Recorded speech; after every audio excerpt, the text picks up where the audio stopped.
Very good evening to all of you. चालू करिए, projector चालू कीजिए।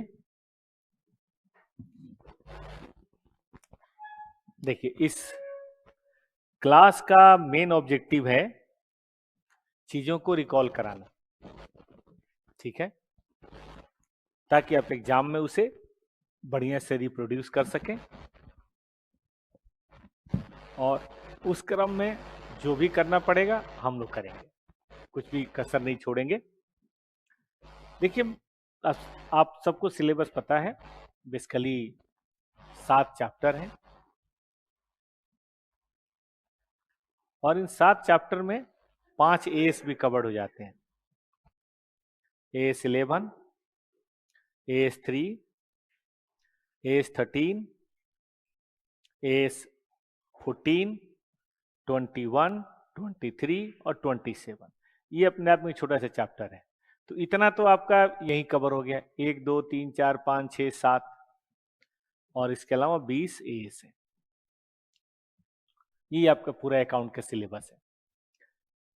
7 चैप्टर में 2-3 तो बेहद इंपॉर्टेंट है, 3 अमालगमेशन, कंसोलिडेशन, रिकंस्ट्रक्शन। ब्रांच भी आना ही आना है। कैश फ्लो, फाइनेंशियल स्टेटमेंट आपने पास्ट में देखा होगा। अब की बार का जो है 57 नंबर इससे थे, 57 नंबर इससे थे, तो 7 चैप्टर और 7 एस मिला के 57 नंबर और बाकी 20 से 57 नंबर। इसमें कुछ एस ऐसे हैं जो अकाउंट बेस हैं, तो ज्यादा पूछे जाते हैं, जैसे कि 2, जैसे कि 7, जैसे कि 9, जैसे कि 18, जैसे कि 19, 20, 22, 15। ये सब अकाउंट बेस ज्यादा है। 29, अब तो 25 भी कर सकते हैं, बाकी 10 भी है, 26 भी है, कौन सा ही गड़बड़ है, सब है। तो हम लोग ना दोनों कवर करने की कोशिश करेंगे। समय तो सीमित है, लेकिन बार बार करते हुए थोड़ा सा हम मेहनत कर देते हैं, थोड़ा आप लोग मेहनत कर दीजिए।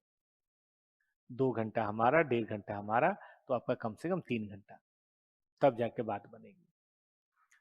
तो बेटा, एक शेड्यूल तो ऐसे मैंने दे रखा है कि हम कैसे पढ़ाएंगे, बट फिर भी जो प्रैक्टिकल वाले एएस है, जहाँ थोड़ी कॉन्सेप्चुअल क्लियरिटी की जरूरत भी है, उसको हम पहले पूरा कर देंगे। बीच बीच में चैप्टर्स पे हम उठा लेंगे, जैसे कभी अमलगमेशन उठा लेंगे, कभी कंसोलिडेशन उठा लेंगे। ये 2 तो बड़े इंपॉर्टेंट हैं, 14 नंबर के क्वेश्चन आते हैं। रिकंस्ट्रक्शन उठा लेंगे, कैश फ्लो उठाना पड़ेगा, फाइनेंशियल स्टेटमेंट उठाना पड़ेगा। क्या ही छोड़ना है, आपको पता है ये क्या ही छोड़ना है। मैं आज 7 से शुरू करूं। एक प्रैक्टिकल एएस है, सबने एक बार पढ़ा हुआ है, एक बार सबने पढ़ा हुआ है ना। चलिए, देखिए ये किताब जरूरी है, इस किताब में सब कुछ लिखा है। हम लोग लिखेंगे कुछ भी नहीं, केवल प्रैक्टिस करेंगे, और प्रैक्टिस भी पूरा फॉर्मेट के साथ नहीं करेंगे, प्रैक्टिस भी हम लोग आंसर निकालने की तरह से करेंगे, ठीक है ना। क्योंकि पूरा लिख के करने में समय बहुत टाइम टेकिंग होगा अकाउंट का, तो हम लोग ऐसे करेंगे कि थोड़ा कंटेंट भी आगे चले। जैसे 7 आज शुरू कर रहे हैं, आज खत्म करना पड़ेगा, नहीं करेंगे तो फिर कैसे बात बनेगी। बहुत सारे इंड एस है ना, बहुत सारे एस है। तो चलो बच्चे,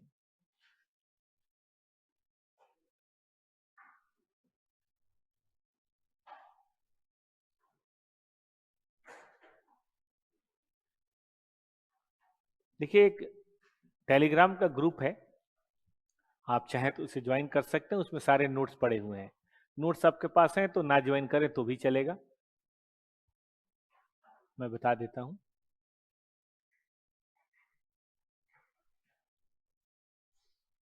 ये है टॉपर्स एडवांस अकाउंट नोट्स, वो लोग आपको मदद कर देंगे और ज्वाइन करने में।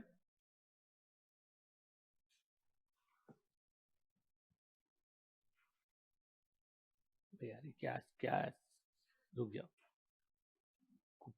कुछ और ही सिलेक्ट हो गया,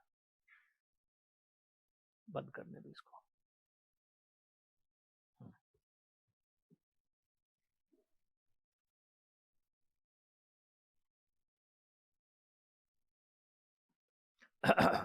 कुछ भी, कोई बैकग्राउंड नहीं दूंगा मैं, सीधे काम की बात पे आएंगे। ये बैकग्राउंड देने का समय नहीं है, सीधा एग्जाम में नंबर लाना है। A7 किस बात के लिए है बेटा? सीधा सीधा देख के बोलिए, कंस्ट्रक्शन कॉन्ट्रैक्ट। डिफिनेशन पे क्वेश्चन आता है इसलिए डिफिनेशन करना जरूरी है। निकालिए पेज। ये वो कॉन्ट्रैक्ट है which is specifically negotiated for construction of an asset या group of asset closely interrelated. ठीक है, इसको बोलते हैं हम कॉन्ट्रैक्ट। दो लोग हैं, कॉन्ट्रैक्टर है और एक कॉन्ट्रैक्टरी, है ना। कॉन्ट्रैक्टर है, कॉन्ट्रैक्टरी, इन्होंने ऑर्डर दिया, ये कंस्ट्रक्ट कर देंगे। अब इस पे क्वेश्चन कैसे आता है कि 3 बिल्डिंग है, दिखाई देता हूं, आइए क्वेश्चन भी दिखा देता हूं। ये आपने डिफिनेशन ठीक से पढ़ा? मैं आपको एक छोटी सी बात बताना चाहूंगा कि अकाउंटिंग स्टैंडर्ड अप्लाई होने के लिए सबसे पहले जरूरी होता है कि वो उस अकाउंटिंग स्टैंडर्ड के डिफिनेशन को पूरा करे। अगर अकाउंटिंग स्टैंडर्ड के डिफिनेशन को पूरा नहीं करता तो उस पर एएस लागू नहीं होगा। ये एएस की बेसिक शर्त है। मतलब अगर कंस्ट्रक्शन कॉन्ट्रैक्ट को हमें लागू करना है एएस 7 को, तो जरूरी है कि पहले वो डिफिनेशन को पूरा करें। ये बहुत प्यारा क्वेश्चन एग्जाम में भी आ चुका है। स्टडी मटेरियल 1 इसको बोलते हैं, पढ़िएगा। ऑनलाइन बच्चे भी आपके पास ये बुक होनी चाहिए और एक प्रैक्टिस वाली बुक भी होनी चाहिए। मेरे पास नहीं है, मैं मंगा लेता हूं। जब तक क्वेश्चन पढ़िए आप ये।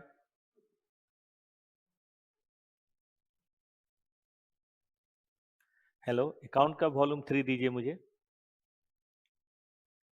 प्रैक्टिस वाली बुक।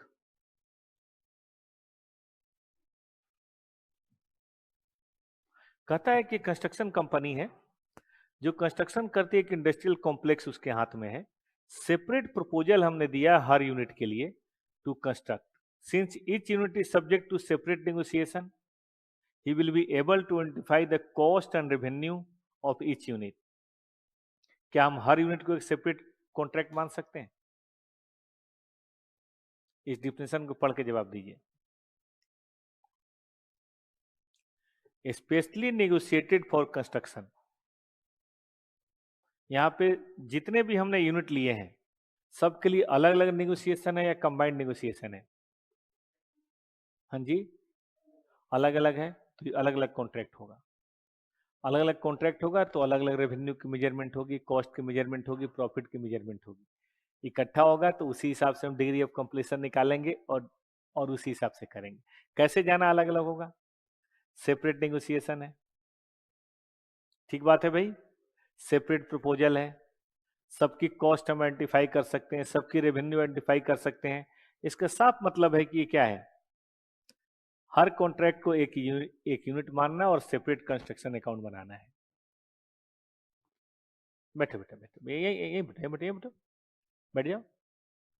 ठीक है, इस पे एक और क्वेश्चन है, आ जाओ वो भी कराता हूं।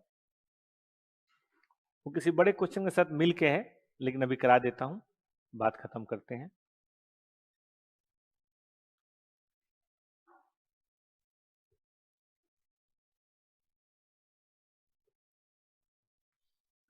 ये देखो, ये एग्जाम का पूछा हुआ है, मई 2019।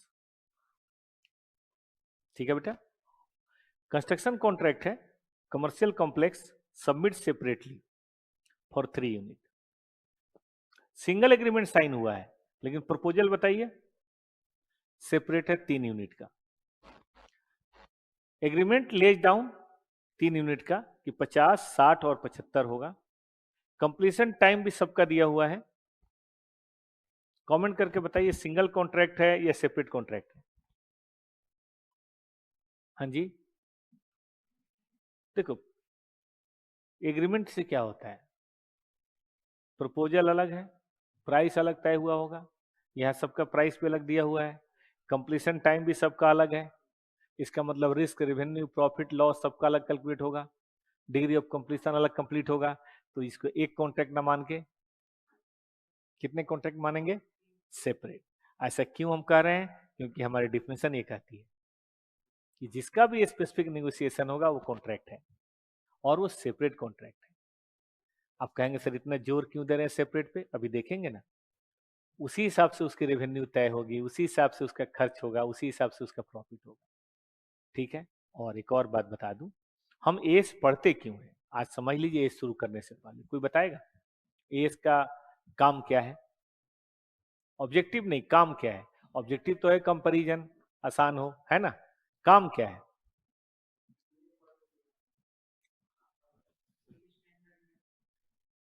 नहीं, एस के 4 काम है। S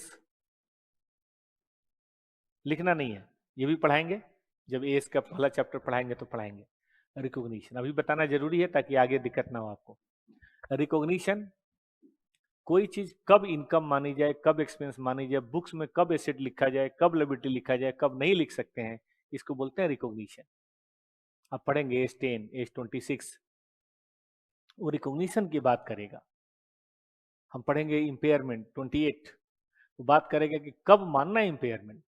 it's all about timing. जैसे आपको सीए के रूप में कब रिकॉग्नाइज किया जाएगा? सीए फाइनल होने पे, ट्रेनिंग कंप्लीट होने पे, दोनों होने पे, जीएमसी होने पे कब माना जाएगा, ये तय होना चाहिए। एस तय कर देगा। दूसरा, याद आया किसी को? मेजरमेंट, कितने पे दिखाएंगे कॉन्ट्रैक्ट का रेवेन्यू, कॉस्ट किसको मानेंगे, कितना प्रॉफिट लॉस मेजर करेंगे, कैसे मेजर करेंगे, डिग्री ऑफ कंप्लीशन कैसे होगा, फिक्स्ड एसेट की कॉस्ट कितनी मानेंगे, रिवैल्यूएशन कैसे करेंगे, डेप्रिसिएशन कैसे करेंगे, फॉरेन एक्सचेंज के लिए कौन सा रेट लेंगे, इन्वेस्टमेंट पे कौन सी कॉस्ट पे लिखेंगे, गवर्नमेंट ग्रांट की कैसे ट्रीटमेंट करेंगे, अगर कोई फ्री में आ गया गवर्नमेंट ग्रांट में तो कितनी वैल्यू पे दिखाएंगे, सब्सिडाइज आया तो कितनी वैल्यू पे दिखाएंगे। ये अमाउंट अमाउंट, क्योंकि हम अकाउंटिंग में जीते हैं। मनी मेजरमेंट कॉन्सेप्ट है हमारा। हम ये तो नहीं 4 बीघा जमीन मिला, हमें लिखना होगा 4 करोड़ का है कि 1 करोड़ का है कि 10 करोड़ का है। वी नीड मनी, मनी नहीं तो बात खत्म। अब मेजरमेंट कैसे भी कर दो तो क्या अकाउंटिंग सही होगा? तो मेजरमेंट के रूल्स बताए जाएंगे, प्रिंसिपल्स बताए जाएंगे, चाहे वो यहाँ का एस हो चाहे दुनिया में कहीं का एस हो। एस का काम ही यही है। तीसरा, प्रेजेंटेशन कैसे प्रेजेंट करें, हम लोग पढ़ेंगे। एस 7 के अंदर प्रेजेंटेशन की रिक्वायरमेंट्स हैं कि चीज़ों को जो WIP कॉन्ट्रैक्ट है कैसे प्रेजेंट करेंगे, क्या घटा सकते हैं, क्या नहीं घटा सकते, क्या हम फिक्स्ड एसेट इधर और प्रोविजन पर डाउटफुल लायबिलिटी साइड में दिखा सकते हैं, ये बताएगा एस 10। दिखा सकते हैं तो भी बताएगा, नहीं दिखा सकते हैं तो भी बताएगा। हम प्रोविजन पर डाउटफुल को कहाँ दिखाएं, करंट लायबिलिटी में दिखाएं, लॉन्ग टर्म लायबिलिटी में दिखाएं कि डाउटफुल डेट से घटा के दिखाएं, ये बताएगा। ठीक बात है। और लास्ट में, कई बार कुछ चीज़ों के बारे में प्रेजेंटेशन से बात क्लियर नहीं होती। जैसे आपने देखा है होटल रेस्टोरेंट, प्रेजेंटेशन किया होता है कि भाई इधर ये मिठाई है, इधर ये मिठाई, इधर नमकीन है, ये प्रेजेंटेशन है। लेकिन बाद में डिस्क्लोजर भी होता है। किस बात का डिस्क्लोजर होता है कि भाई ये जो मिठाइयाँ हैं ये आपको 4 दिन के अंदर खत्म कर लेनी है वरना खराब हो जाएंगी, दूध की बनी मिठाई है। ये मिठाई 7 दिन तक चल सकती है, ये मिठाई 15 दिन तक चल सकती है। कोई नॉन वेज प्रोडक्ट है तो वो भी दिखा देते हैं, इसमें क्या डाला हुआ है पैक्ड आइटम पे दिखा देते हैं। ऐसे ही हम यहाँ भी दिखाएंगे डिस्क्लोजर कि फिक्स्ड एसेट में कौन कौन सी बात बतानी है। अरे सुनो, A7 में कौन कौन सी बात बतानी है कॉन्ट्रैक्ट में, तो याद रखिएगा जब भी आप एस पढ़ें तो याद रखिएगा एस में 4 ही बात होगी, कोई 5वीं बात आज तक बनी नहीं है। या तो उसके प्रोविजन होंगे रिकॉग्निशन के या मेजरमेंट के या प्रेजेंटेशन के या डिस्क्लोजर के। लौट के आइए अपने काम पे आइए। पहला पॉइंट वो सबको क्लियर है।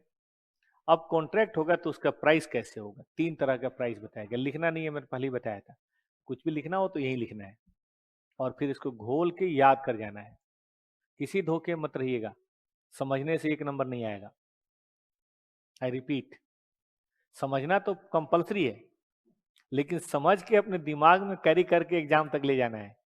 जो एग्जाम में ले गए वही काम आने वाला है, नहीं तो आराम से बैठ के समझते रहिए, 3-4 अटेम्प्ट देते रहिए, कोई मतलब नहीं उसका। इसीलिए मैंने कॉन्साइज कर दिया है, रट जाना है। लाइब्रेरी में जाओ वहां पढ़ते रहो, मेट्रो में जाओ ऐसे खोल के ऐसे पढ़ते रहो। इसी काम में लगे रहो। 5-5 4-4 पन्ने में सारे ये और बड़े बड़े लेटर में लिखे हुए हैं, फटाफट याद कर लो। आ जाओ बेटा, बताओ जी कौन सा 3 प्राइस यहाँ लिखा हुआ है? बुलंद आवाज। फिक्स्ड प्राइस बोल नहीं रहे हो तुम लोग पढ़ के। दूसरा, अरे बोलो, मेमोरी चढ़ेगी। तीसरा, मिक्स कॉन्ट्रैक्ट। फिर से बोलो एक बार। दूसरा, फिक्स्ड प्राइस। दाम तय कर दिया, जनरली वेरी नहीं होता। हम अपना काम 5 करोड़ में करेंगे, 2 करोड़ में करेंगे, 10 करोड़ में करेंगे, लेकिन ये वेरी हो सकता है अगर वर्क की वेरिएंस हो जाए। मतलब काम हमने बढ़ा दिया चाहे घटा दिया, 10 किलोमीटर के बजाय 12 किलोमीटर कर दिया, 3 फ्लोर के बजाय 4 फ्लोर कर दिया, तो पैसे ज्यादा नहीं दोगे? 3 के बजाय 2 ही फ्लोर पे काम रुक गया तो पैसे कम नहीं लोगे? दूसरा, एस्केलेशन समझते हो? इन्फ्लेशन। कल को दाम बढ़ जाए बालू पत्थर सीमेंट का, आज 300 रुपये बैग है, कल 400 रुपये बैग हो जाए, मैं कहाँ से दे पाऊंगा भाई? तो ऐसे डाल देते हैं कि अगर एक रेट लेवल से ज्यादा बढ़ गया तो हम प्राइस को भी बढ़ा लेंगे, कोई बात नहीं। और पेनाल्टी इंसेंटिव, देखो ये बड़ा काम है। हमारी फैक्ट्री तुम 31 दिसंबर 26 तक बना के दे दो, और जितने महीने पहले दोगे हम 2-2 लाख रुपए फालतू देंगे, क्योंकि हमारा काम जल्दी शुरू हो जाएगा, करोड़ का प्रोजेक्ट है। और अगर देर किया तो हम 2-2 लाख रुपए काट भी लेंगे।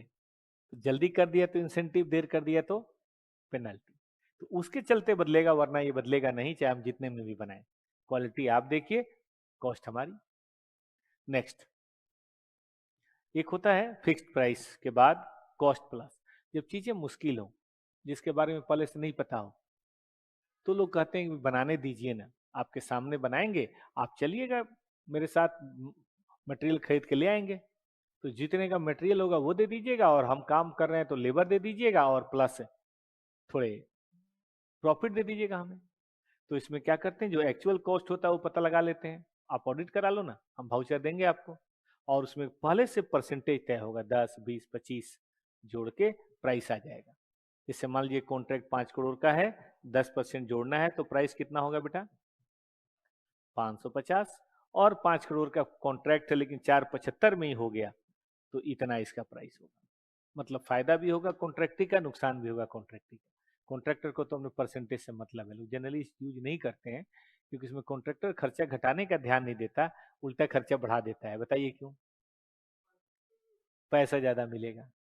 कुछ होता है मिक्स। मिक्स जानते हो बेटा क्या होता है? मिक्स में क्या होता है, कुछ पोर्शन तो फिक्स कर लिया, जैसे एक बिल्डिंग है, बिल्डिंग का बेसिक स्ट्रक्चर कर लिया 1000 रुपये स्क्वायर फीट। अच्छा, फिक्स का मतलब टोटल अमाउंट नहीं है, रेट तय कर लिया वो भी फिक्स्ड है। जैसे 1000 रुपये पर स्क्वायर फीट कर लिया वो भी फिक्स प्राइस है, जितना स्क्वायर फीट होगा उससे मल्टीप्लाई कर देंगे। लेकिन जो इंटीरियर डिजाइनिंग है वो कर लिया कॉस्ट प्लस, क्योंकि इंटीरियर का कोई रूल नहीं है, कितना भी महंगा कितना भी सस्ता हो सकता है ना, तो ये कर लिया कॉस्ट प्लस। तो क्वेश्चन देख लीजिए, एग्जाम में इसका कोई रोल नहीं है, थ्योरी आएगा तो काम का आएगा, ऑब्जेक्टिव में काम आएगा। ठीक है, दूसरा कॉन्सेप्ट क्लियर है? अब आइए, हम यहाँ पे बैठे क्यों हैं? क्योंकि कॉन्ट्रैक्ट का प्रॉफिट लॉस निकाल सके। कॉन्ट्रैक्ट का प्रॉफिट लॉस निकालने के मतलब दो चीजें चाहिए, एक रेवेन्यू चाहिए और दूसरा बताइए, दूसरा क्या चाहिए बेटा? कॉस्ट चाहिए। रेवेन्यू और कॉस्ट दो चीजें हमें चाहिए, तभी बात बनेगी। पढ़िए, कॉन्ट्रैक्ट रेवेन्यू किसे बोलेंगे? नंबर वन, ये ए होना चाहिए, इनिशियल अमाउंट एग्रीड। जो इनिशियल अमाउंट हमने एग्री किया है तो फिक्स प्राइस है ना, और अगर कोई वेरिएंस हुआ, एस्केलेशन हुआ, पेनल्टी हुआ, तो वो भी आएगा। लेकिन एक शर्त है, ये तो हमेशा शामिल किया जाएगा, ये बेटा तभी शामिल होगा only to the extent it is probable to result in revenue. असल में हम लोग पढ़ेंगे AS9, आप सबने पढ़ा है कि किसी भी रेवेन्यू के लिए जरूरी है कि वो सर्टेन हो, वो हमें मिले, रिलायबल हो, अनसर्टेनिटी नहीं होनी चाहिए। मान लो किसी चीज में अनसर्टेनिटी है, हम इनकम मान लें, बाद में बैड डेट माने, क्या फायदा? तो उतना ही लेना है जितना हमें लगे कि रेवेन्यू है। आप कहेंगे जैसे वेरिएंस इन वर्क में कई बार ना कॉन्ट्रैक्टर नाराज हो जाता है, बोलता है क्या बात कर रहे हो यार, ये तो पहले ही बोला था तुम्हें हमने। अच्छा मान लो थोड़ा अलग भी बोल दिया था, तो जान लोगे मेरी, करो चुपचाप ये, हमें पैसा नहीं देता वो। जनरली कॉन्ट्रैक्ट में ठेकेदार बताते हैं कि लास्ट में लड़ाई होती होती है, क्योंकि ठेकेदार कुछ और कहता है और कॉन्ट्रैक्टर बोलता है, अरे वाह बेटा काम दे दिया तो हीरो बन रहे हो, सारा काम खराब कर दिया तुमने। वो सेटिस्फाई होगा ही नहीं। तो ऐसी रेवेन्यू से क्या फायदा जो मिले ही नहीं। रेवेन्यू कौन सी लेनी चाहिए? जिसके मिलने की सर्टेनिटी। ये बात AS9 में अगर आपने पढ़ा हो, हम भी पढ़ाएंगे, ये लिखी हुई है कि सेल हो चाहे सर्विस हो चाहे कुछ भी हो, अनसर्टेनिटी नहीं होनी चाहिए, ना तो उसके मिलने में ना उसके अमाउंट में। दोनों में कोई भी अनसर्टेनिटी होगी, काम खराब हो जाएगा। हम उसे रिकॉग्नाइज करेंगे नहीं, कब करेंगे? जब वो सर्टेनिटी दूर हो जाएगी, मतलब अनसर्टेनिटी दूर हो जाएगी। वही प्रिंसिपल का यहाँ इस्तेमाल किया गया है। किसका इस्तेमाल किया गया है? AS9 का। ये भी तो रेवेन्यू ही है, रेवेन्यू के ऊपर AS9 तो लागू होगा ही होगा। खैर, वो बात यहाँ भी दोहरा दी गई। और capable to be reliably measured, मतलब दोनों बातें हो गई, मिलेगा और कितना मिलेगा। जब तक सर्टेन ना हो तब तक वेरिएंस एस्केलेशन को हम रिकॉग्नाइज नहीं कर सकते। याद रहेगा बच्चों को? तो फिर से बोलो, और रेवेन्यू में क्या क्या शामिल होगा प्यारे बच्चों? और कहां तक?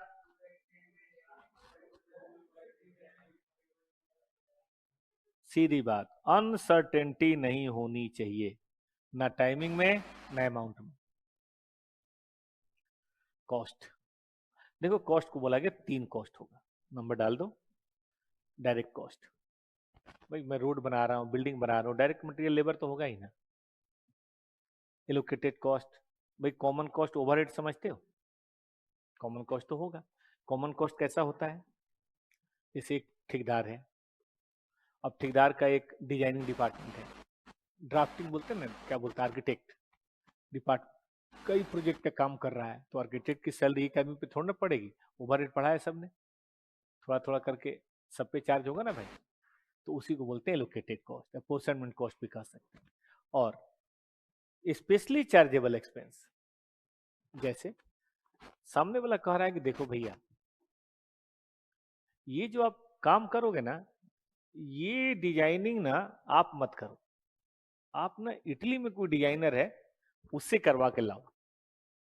तो हम बोलेंगे भाई इटली क्या, मंगल ग्रह से ला देंगे, जो पैसा लगेगा आप दोगे, हमारा अपना होगा वो तो हम चार्ज नहीं करेंगे, लेकिन बाहर से कुछ करवाओगे तो उसका पैसा लगेगा। ठीक है, ये कॉन्ट्रैक्ट में पहले से ही लिखा है। तो 3 खर्चे हो गए, कौन कौन से? डायरेक्ट, ओवरहेड का एलोकेशन, और स्पेशली। इतनी इतनी सी बात बस याद करनी है, ज्यादा याद नहीं करनी। एस पढ़ोगे तो ये खर्चे एक पन्ना में लिखा हुआ है, हमें जरूरत ही नहीं है एग्जाम के लिए, वो तो तब था जब हम रेगुलर पढ़ रहे थे। अभी तो बस 3 बातें याद रखनी है कि सर ने बताया है ओवरहेड, ये फोटो लिखा है, फोटोजेनिक मेमोरी डेवलप करनी है, बस 3, डायरेक्ट, लोकेटेड, स्पेशली चार्जेबल, पैकअप। हाँ, क्या नहीं होना है वो बहुत जरूरी है। और ये वही चीजें हैं बेटा जो ना तो AS2 में लागू होती हैं, ना AS10 में है, ना AS26 में है। याद करो, जनरल एडमिनिस्ट्रेशन तो कॉस्टिंग में भी नहीं है आजकल, ध्यान है? जनरल एडमिनिस्ट्रेशन तो आजकल कॉस्ट ऑफ प्रोडक्शन के नीचे दिखाते हैं, याद आया किसी को? तो यहाँ भी नहीं है। अच्छा जी, सेलिंग तो होता ही नहीं है प्रोडक्ट की कॉस्ट, तो यहाँ भी क्यों होगी? AS2 में भी ये बातें हैं, AS10 में भी हैं, AS26 में भी हैं, AS7 में भी हैं, क्योंकि AS7 भी तो एसेट है। R&D एक्सपेंस है जो किसी कॉन्ट्रैक्ट का नहीं है, जनरल है। और डिप्रिसिएशन ऑफ आइडल प्लांट, ये सुन लो, एक मशीन है, बड़ी मशीन है, क्या बोलते हैं, क्रेन और इन टाइप का है, करोड़ों का मशीन है, बहुत डिप्रिसिएशन। 3 महीने कॉन्ट्रैक्ट ए पे था, उसके बाद कहीं काम नहीं था, बैठा हुआ था, लास्ट के 4 महीने कॉन्ट्रैक्ट 2 पे है। डिप्सन कितने महीने का होगा इसका? 12 महीने का होगा। AS10 कहता है तो अगर एसेट रेडी फॉर यूज हो गया तो डिप्सन तो होगा, चाहे यूज करो चाहे ना करो। लेकिन C1 पे 3 महीने का चार्ज होगा, C2 पे बताओ 4 महीने का, और बीच में जो बच गया ना 5 महीने, ये किसी पे चार्ज नहीं, ये PL में जाएगा। तो आइडल प्लांट का खर्चा किसी कॉन्ट्रैक्ट पे मत डालना है, किसी प्रोडक्ट पे मत डालना, खर्चा तो है PL में जाएगा, जो जो किसी प्रोडक्ट पे नहीं है PL में जाएगा। ठीक, तो बोलो 4 कौन कौन सी चीजें नहीं आएंगी? जनरल, सेलिंग, R&D और डेप्रिसिएशन। अब आइए, कभी कभी कॉस्ट हम किसी कॉन्ट्रैक्ट के लिए भी देते हैं, कॉस्ट हम किसी कॉन्ट्रैक्ट के लिए भी देते हैं, जैसे टेंडर भरना, टेंडर भरवाना का भी बहुत बड़ा काम होता है, इंजीनियर को अपॉइंट करना पड़ता है। जैसे मान लो आपको एक हाईवे का प्रोजेक्ट मिल रहा है, यहाँ से लेकर अहमदाबाद हाईवे। तो हाईवे के प्रोजेक्ट का कॉस्ट तो बहुत भारी होगा, 50,000 60,000 करोड़ होगा। अब 50-60,000 करोड़ का कॉन्ट्रैक्ट आप सबसे मिनिमम प्राइस आपको बिड करना है, ऐसे ही कुछ भी बिड कर दोगे? ज्यादा करोगे तो मिलेगा नहीं, और कम करोगे तो मिल तो जाएगा, चूना लग जाएगा, बर्बाद हो जाओगे। तो उसको एस्टिमेट किया जाता है, टेंडर डॉक्यूमेंट निकलता है, उसमें भी 10-20-50,000 रुपये लगते हैं, भरा जाता है, फिर सबमिट किया जाता है। इलीगल खर्चों की बात मैं नहीं करूंगा, सरकारी डिपार्टमेंट है तो मिलेगा तभी जब आप कुछ चढ़ावा चढ़ाएंगे। तो खैर चलो वो छोड़ो हटाओ, लेकिन बाकी जेन्युइन खर्चा तो है ना। अब सवाल उठता है कि ये जो कॉस्ट है, ये प्रोजेक्ट पे डाला जाए, मतलब कॉन्ट्रैक्ट पे डाला जाए कि पीएल में जाए? तो देखिए क्या कहता है directly related to a contract. हमें पता है कि ये खर्चा जो हम कर रहे हैं डायरेक्टली रिलेटेड है, और प्रोबेबल कि हम कॉन्ट्रैक्ट मिल जाएगा या कॉन्ट्रैक्ट मिल गया। प्रोबेबल है तब भी चलेगा, एक्रूवल बेसिस चलता है, हम उस कॉस्ट का पार्ट मानेंगे, ठीक है। लेकिन मान लीजिए कोई हमारा ऐसा खर्च है, हमारा एक डिपार्टमेंट है, अब बड़ी कंपनियों को तो भाई बार बार कॉन्ट्रैक्ट चाहिए ना, तो उन्हें एक पूरा पीआर डिपार्टमेंट बना लेते हैं, पब्लिक रिलेशन डिपार्टमेंट। वो घूम घूम के सबको, जैसे मान लीजिए होली है, तो जितने बड़े बड़े ऑफिसर हैं जो कॉन्ट्रैक्ट देते हैं, एमपी साहब हैं, एमएलए साहब हैं, उन सबको होली की मिठाई, पैसा नहीं कह रहा मैं, मिठाई, सर याद रखिएगा, अपने दुआओं में याद रखिएगा, तभी तो मिलेगा। देखो ये बहुत बड़ी बात है, कल तुम सीए बनोगे, काम तुम्हें ऐसे नहीं मिलेगा।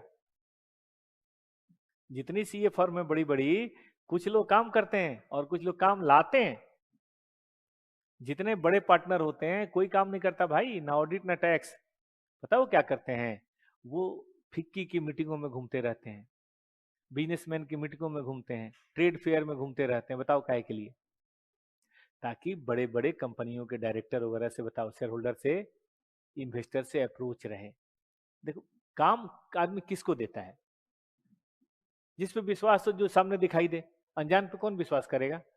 खासतौर पे इतना, मतलब कॉन्फिडेंशियल काम होता है, तो इसीलिए बार बार मिलते रहना पड़ता है। वो बोलते हैं ना, out of mind, sorry out of sight out of mind. तो आप जैसे आप रिवीजन बार बार करते हैं, वैसे ही वो लोग जाके ऑफिसर से बार बार मिलते हैं। मेरे पिताजी इंजीनियर थे, तो अभी हैं लेकिन रिटायर हो गए हैं। तो इनके नाना जी भी थे, और दोनों लोग दोस्त थे। तो इन लोगों को, सरकारी इंजीनियर थे ये लोग, तो इन लोगों को पावर होती है ठेकेदारों को देने का। हमें याद है दिवाली होली में बहुत गिफ्ट आता था, मैं तो कई बार मांग देता था, क्योंकि मैं ही गेट के बाहर था, घर के बाहर, तो चपरासी मैं ही अपने घर का था।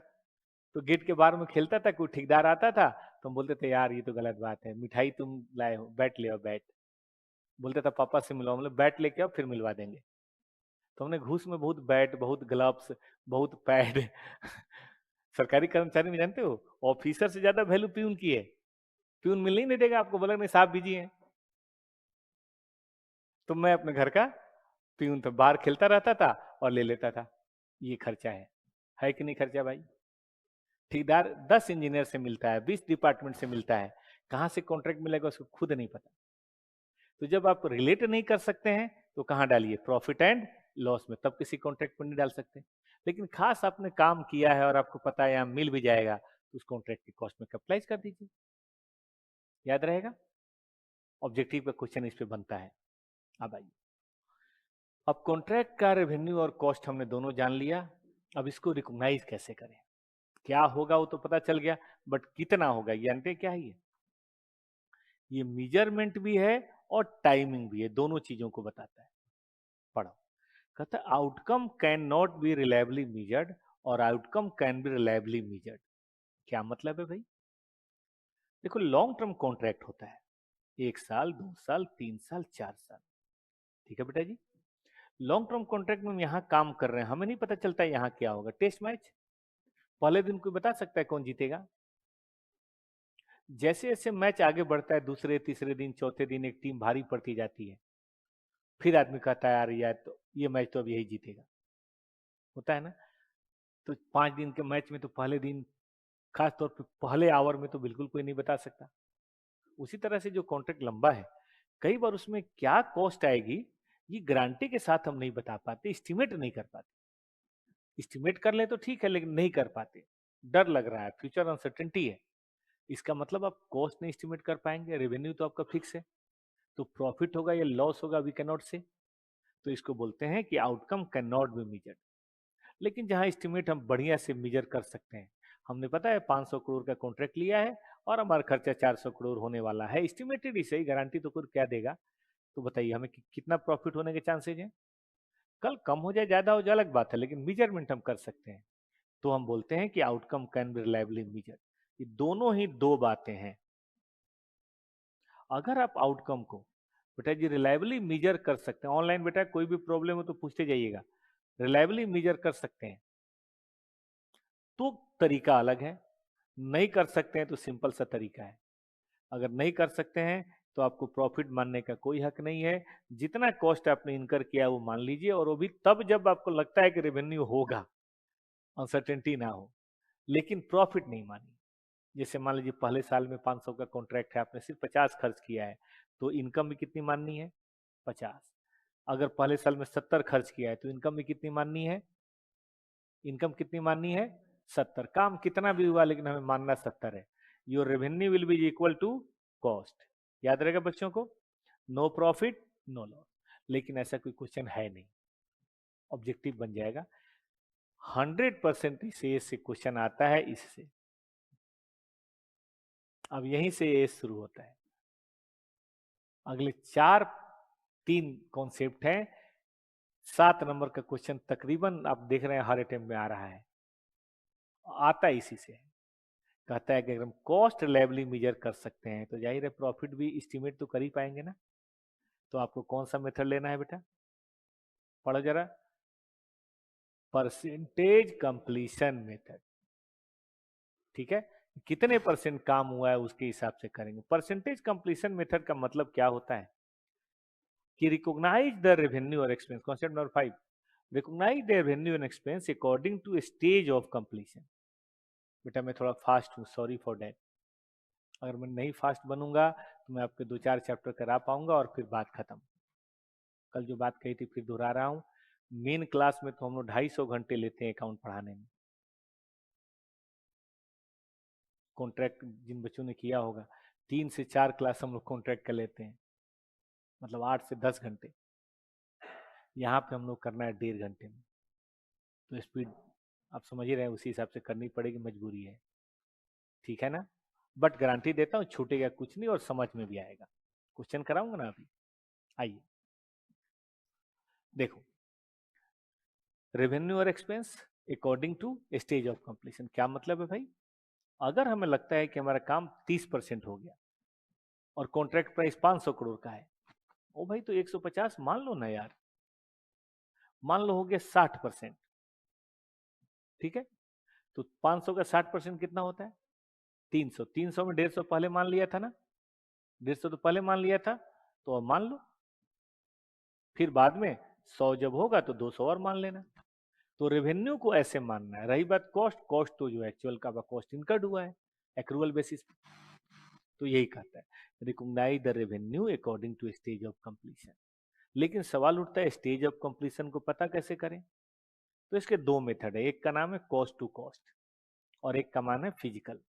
फिजिकल का मतलब ऐसे घूम के, इसे मान लीजिए आपके 27 एस है, ठीक है दोस्त, 27 एस में मैंने 14 एस पढ़ा दिया, तो अब क्या कहेंगे कि सर ने हमें 50% के करीब पढ़ा दिया।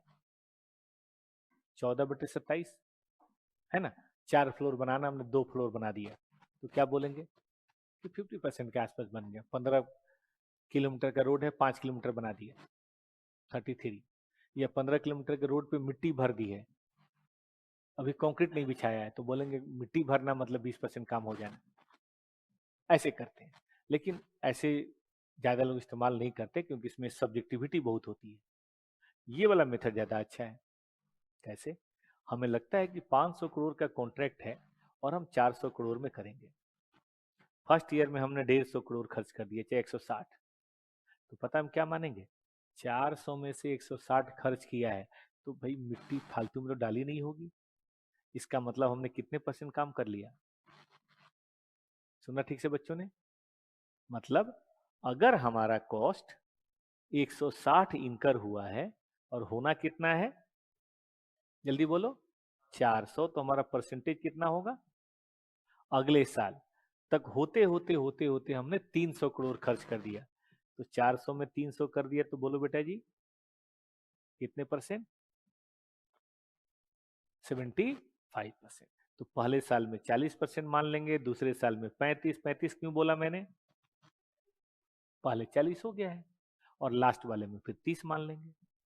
लेकिन बाद में अगर ये एस्टिमेट बदलता है तो परसेंटेज भी बदलेगा। देखो एस्टिमेट तो एस्टिमेट ही है ना दोस्त, estimate are bound to vary, अकाउंटिंग में एस्टिमेट तो करती हैं। एस5 कहता है एस्टिमेट बदलेगा भी, और एस्टिमेट का बदलना कोई एरर नहीं होता।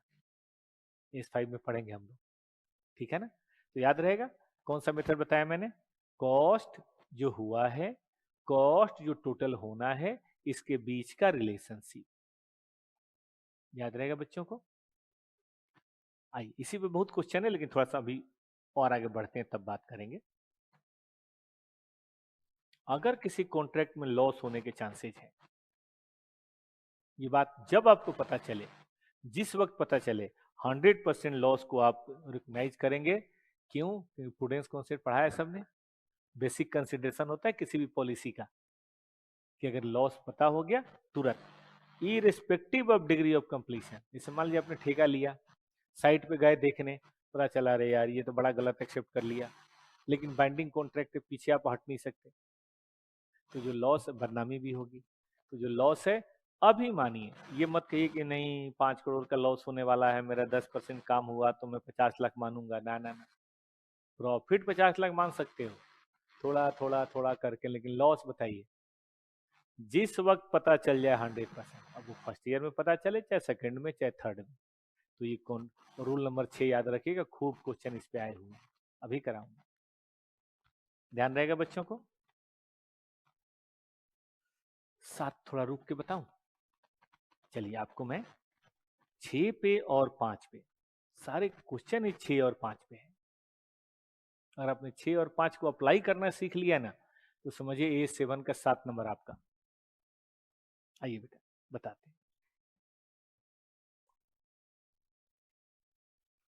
ये देखो, यही क्वेश्चन है, ये दोनों किताब लानी है।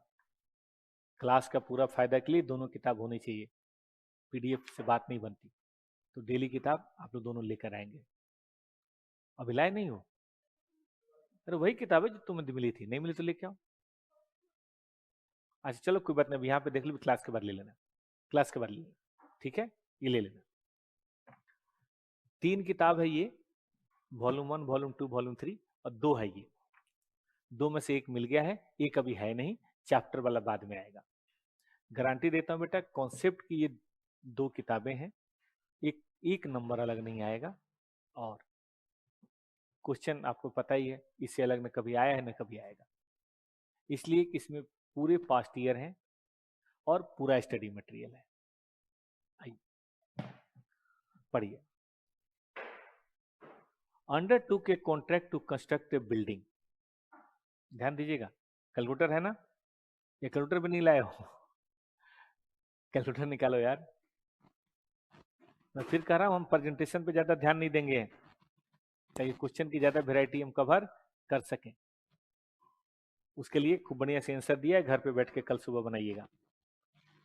अभी लगता है कि अभी और इतना करना पड़ेगा, नहीं, ऑलरेडी हम स्पेंड कर चुके हैं, मिला बच्चों को, और एडिशनल और करना पड़ेगा। अच्छा, तो कोई बताएगा एस्टिमेटेड कॉस्ट?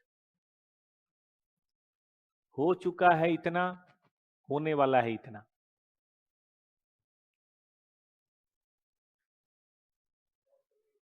नहीं पहले बेटा ये बता, 40.6। यार ये कॉन्ट्रैक्ट तो मैंने 45 में एक्सेप्ट कर लिया है। अब चूंकि इससे आगे बढ़ गया, तो रेवेन्यू में कितना चार्ज होगा बताइए? लॉस होगा, और लॉस कितना हो रहा है? कितना हो रहा है बेटा? 2.6। 100% लॉस अब की बार के पीएल स्टेटमेंट में जाएगा, ठीक है?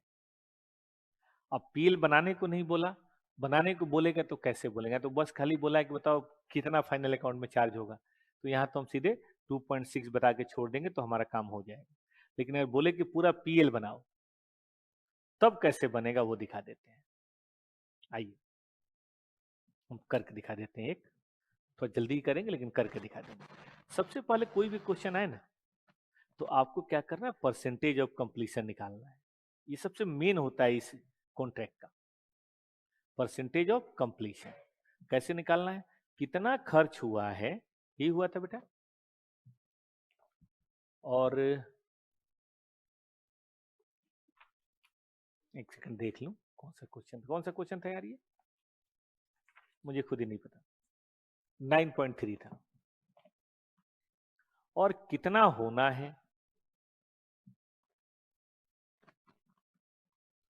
बोलो बेटा कितना परसेंट हुआ, फास्ट। अरे लिखो मत यार, मत लिखो, बंद करो लिखना, कैलकुलेटर पे दोस्ती करो। किताब में तो एक नंबर बढ़िया बना हुआ है, क्या लिखना है, बनाना सीखो।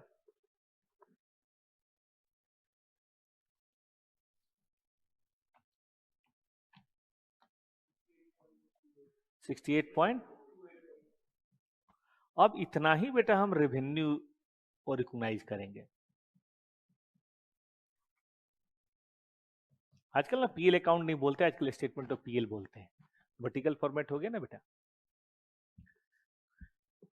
रेवेन्यू कितना लेंगे भाई, जो भी हमारा कॉन्ट्रैक्ट प्राइस है उसका परसेंटेज, और परसेंटेज कौन सा, डिग्री ऑफ कंप्लीशन। बोलो मुन्ना।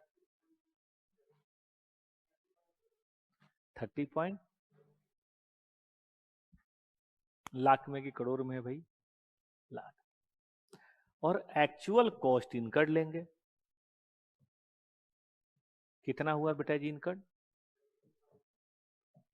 32.5। तो ये लॉस ऑलरेडी हो चुका है, लॉस इनकर्ड, बताइए 1 पॉइंट। लेकिन हमारी कैलकुलेशन कहता है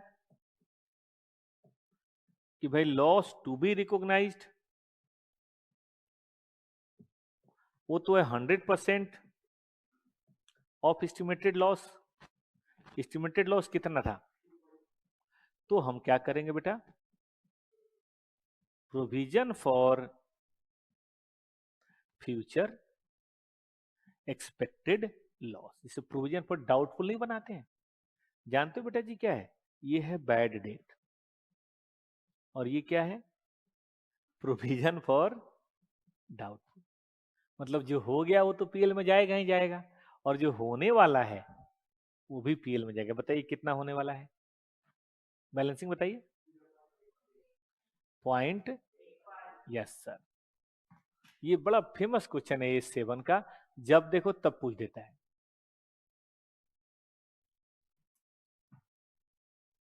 कोई बड़ी बात नहीं, कहीं अब की बार भी आया वो देखता हूं मैं जरा। मई में आया था, ये जनवरी में आया था कि नहीं, जनवरी में नहीं आया था, सितंबर में, मई में, देखता हूं बेटा मैं।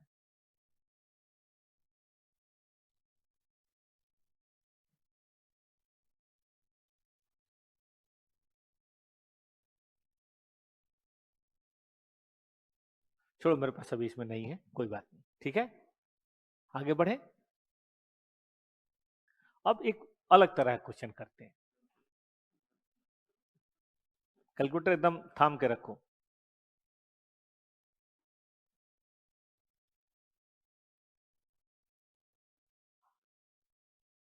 ये सबसे हिट क्वेश्चन है, ये कर लोगे तो इस चैप्टर को समझोगे कर लिया।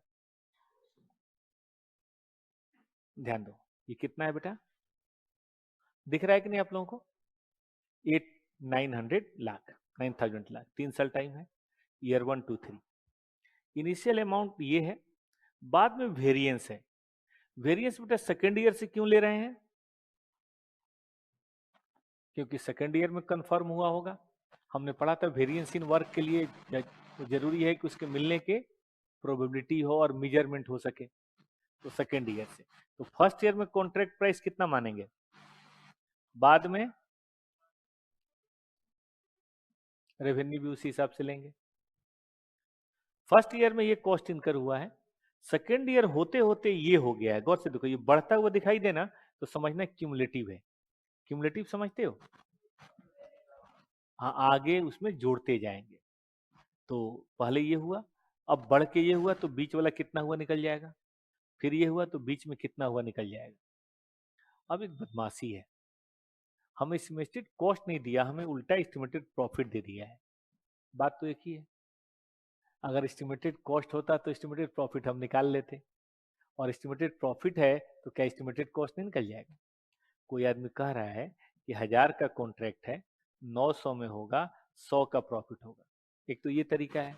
और कोई बोल रहा है कि 1000 का कॉन्ट्रैक्ट है, 100 प्रॉफिट होगा, तो क्या कॉस्ट नहीं निकाल सकते? कॉस्ट कितना? कॉस्ट कितना? 900। दोनों ही तरीके से चलता है, रेसिप्रोकल। तो खैर निकल जाएगा। निकल जाएगा कि नहीं? अरे यार, कॉन्ट्रैक्ट प्राइस में हम इसको घटा देंगे तो बाकी एस्टिमेटेड कॉस्ट ही तो है। कॉन्ट्रैक्ट प्राइस में घटा देंगे तो बाकी एस्टिमेटेड प्रॉफिट ही तो है। लेकिन यहाँ पे स्टार मारा हुआ है, कहता है कि इसमें 100 जो है ना, वो क्लोजिंग स्टॉक है, अभी तक यूज नहीं हुआ, अगले साल होगा। आप तो जानते हैं closing stock cost of goods sold नहीं होता।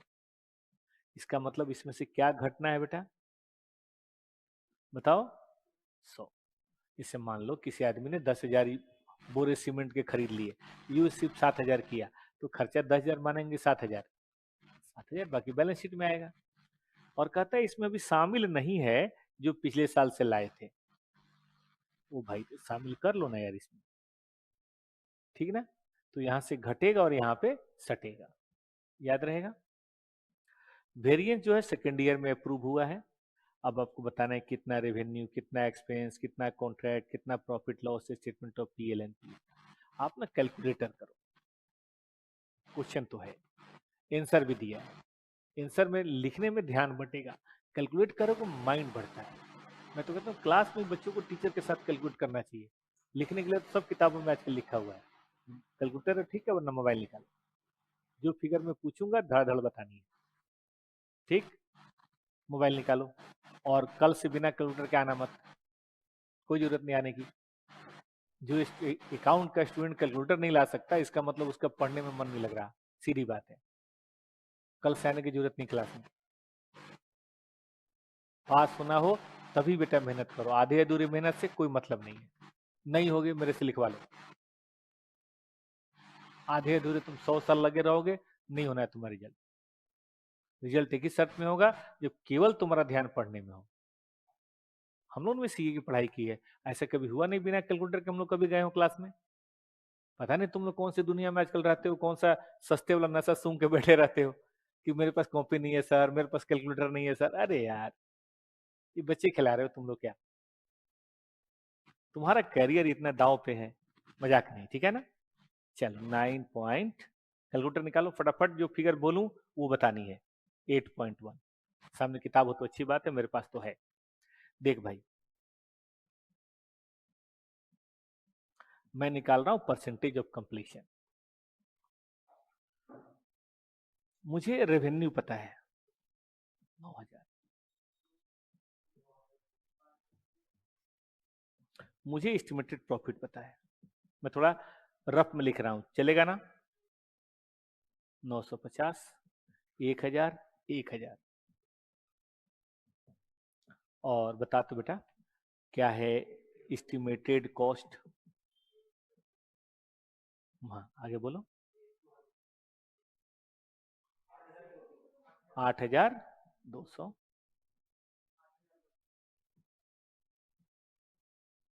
हो गया बेटा जी, ये पहला काम है, ये करना पड़ेगा क्योंकि परसेंटेज ऑफ कंप्लीशन इसी पे निकलता है। याद आए कॉन्सेप्ट? परसेंटेज ऑफ कंप्लीशन के लिए क्या चाहिए बेटा हमें? एक सेकंड।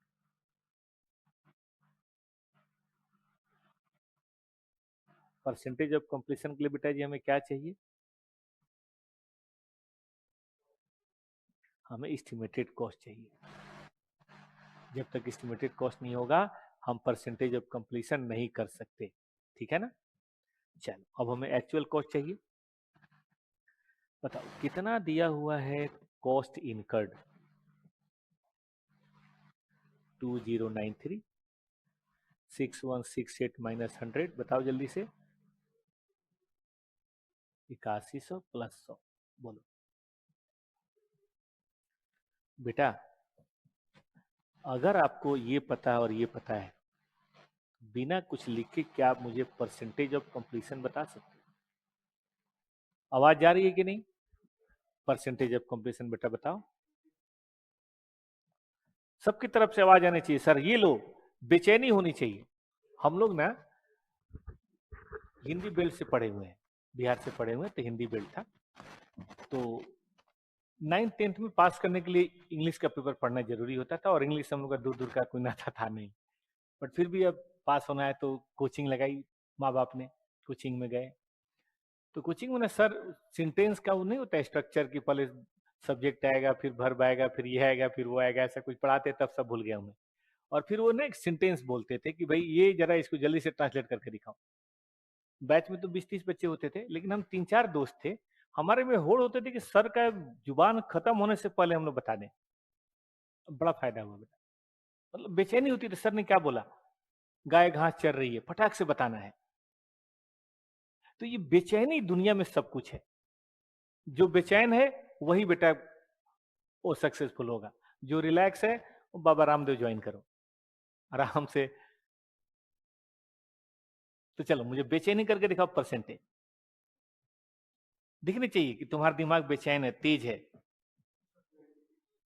देखते हो फील्डर को आजकल देखते हो? अभी हार्दिक पांड्या के एक में कैच देख रहा था, वो बाउंड्री पे फील्डिंग कर रहा था। बाउंड्री पे ऐसे खड़ा था जैसे कोई चीता नहीं खड़ा होता है, एक टांग पीछे एक टांग आगे। बॉलर ने बॉल करना शुरू किया, एकदम उसकी फड़फड़ाहट होने लगी, और जैसे ही बॉल हवा में गया, काफी दूर जाके आपने देखा वो कैच हो, उसने पकड़ लिया। तुम्हें क्या लगता है कोई ऐसे आराम से बैठा रहे कैच पकड़ लेगा? वो सीधा बाउंड्री जाएगा।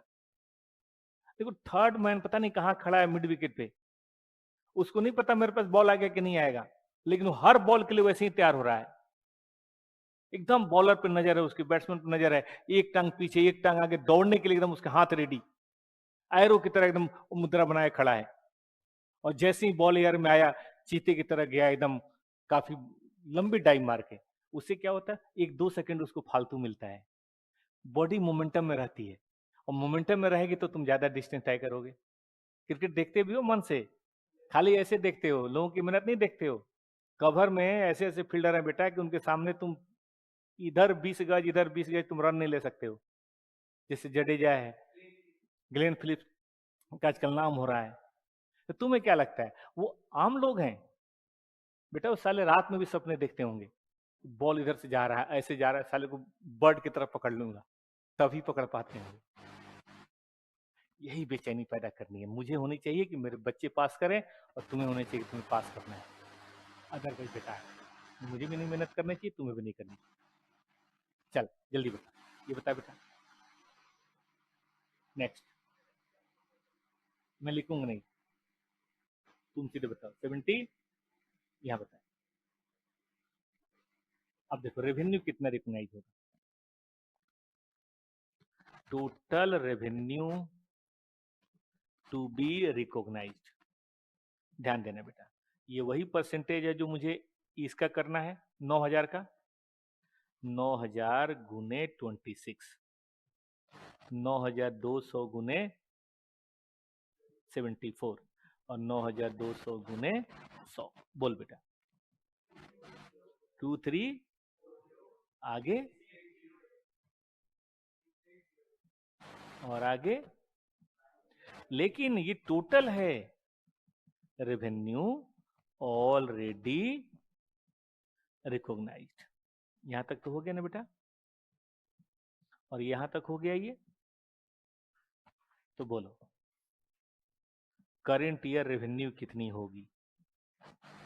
करेंट ईयर रेवेन्यू बोल बेटा। 2340, ये बता। 4468 इधर बता। 23, देखो टोटल करोगे तो 9,200 ही आएगा, लेकिन हर साल कितना होगा? अब प्रॉफिट चाहिए, आ जाए करेंट ईयर कॉस्ट। पहले बार में तो 2093 है, लेकिन दूसरे बार में 6 नहीं है ना बेटा। यहाँ बताओ तो कॉस्ट ये है 6068 है ना, लेकिन 6068 में ऑलरेडी 2093 फर्स्ट ईयर में हो चुका है, तो बोलो कितना, 3975, और बाद में 8200 है ना, इसमें 6068 हो चुका है। पकड़ पाए कि नहीं बात को? देखो टोटल 8200, 6068 हो चुका है, तो बचा हुआ तो इस साल हुआ होगा भाई। आप इस साल 20 साल के हुए, 19 साल के तो पहले ही हो चुके थे, तो इस साल तो एक ही साल के हुए ना। ठीक बात है कि नहीं? चलो बताओ। 213 ना ना, और होगा 32। तो क्या हम करंट ईयर का प्रॉफिट बेटा नहीं निकाल सकते हैं? ये रेवेन्यू है, ये कॉस्ट है, बताओ जल्दी से।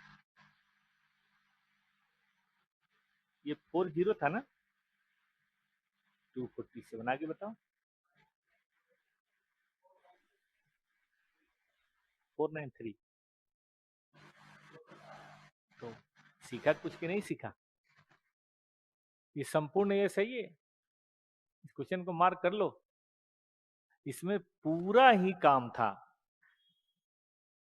हमें एस्टिमेटेड कॉस्ट निकालना पड़ा, फिर 9.8.1, ठीक है, फिर हमें कॉस्ट निकालना पड़ा, फिर हमें परसेंटेज, ये ऐप में भी है, मैंने कहा था यहाँ पे, आप क्या बोलते हैं ऐप कह रहा हूँ यार, वो टेलीग्राम के चैनल में भी है, हाँ। कॉस्ट ऑफ कंप्लीशन हो गया, फिर टोटल रेवेन्यू टू रिकग्नाइज हो गया, रिकवरी हो गई, फिर ये हो गया, फिर ये हो गया, फिर ये हो गया। अभी सिर्फ बेटा आधे घंटे, 1 घंटा हुआ है, और विश्वास जानिए, 1-2 क्वेश्चन छोड़ के आप पिछले 20 साल के क्वेश्चन बना सकते हैं, अगर इंटेंसिटी हो तो। आइए कुछ और कराता हूँ, मौका दूं मैं आपको, थोड़ा समय लेके आप बनाएंगे। बोर्ड पे क्वेश्चन दिखाता हूँ, देखिए बेटा।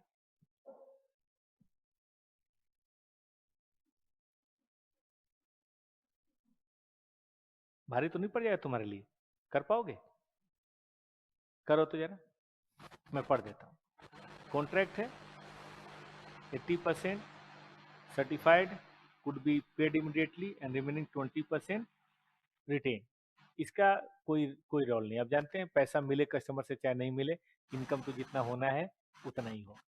तो इसका बैलेंस शीट के प्रेजेंटेशन में काम आएगा, थोड़ी देर में पढ़ाएंगे, इसका वैसे कोई रोल नहीं। First year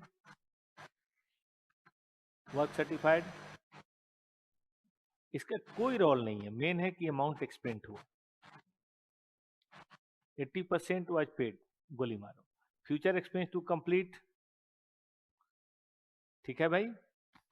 second year amount expand 3/4 work certified, वो बेकार का दिया हुआ है। 80% रिसीव्ड, एस्टिमेटेड कि भाई 4 लाख और लगेगा। थर्ड ईयर में इतना लगा, होल कॉन्ट्रैक्ट कंप्लीट हो गया, बताओ कितना रेवेन्यू रिकग्नाइज होगा। मैं कहता हूँ प्रॉफिट लॉस भी बताओ, फेवरी उसी फॉर्मेट का लो जो मैंने भी कराया था, कोशिश कर, देखते हैं कितनी तीखी नजर थी तुम्हारी। 3 कॉलम बनाओ जल्दी से।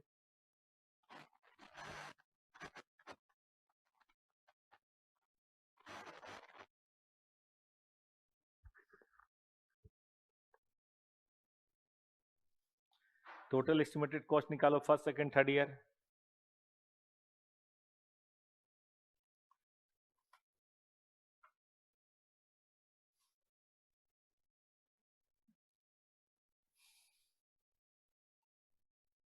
ऑनलाइन जल्दी करो बेटा।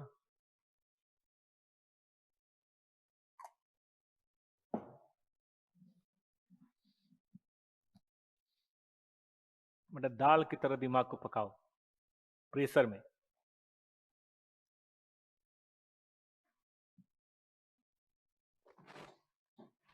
डायरेक्ट प्रॉफिट का परसेंट निकाल दें, क्यों निकाल देगा भाई?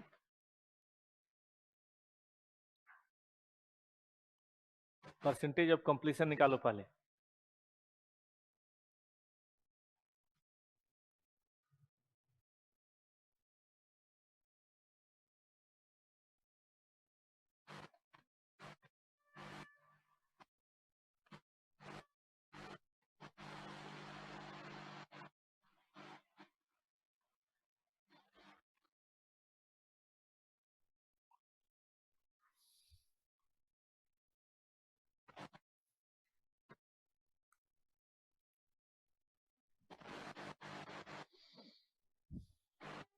हिंट दूं?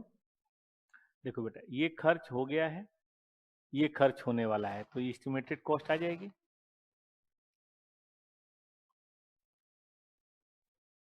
सेकेंड ईयर में ये खर्च हो गया है, ये खर्च हो गया है, ये होने वाला है, तो सेकेंड ईयर की एस्टिमेटेड कॉस्ट आ जाएगी।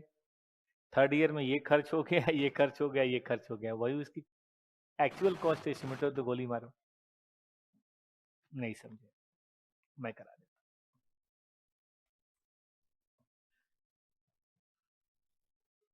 मैं करा देता हूँ बेटा, एक सेकंड।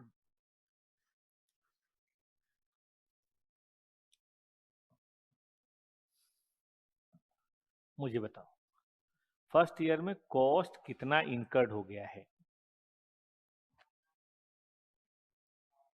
860। और एस्टिमेटेड और कितना है? फर्दर एस्टिमेटेड इसको बोलते हैं।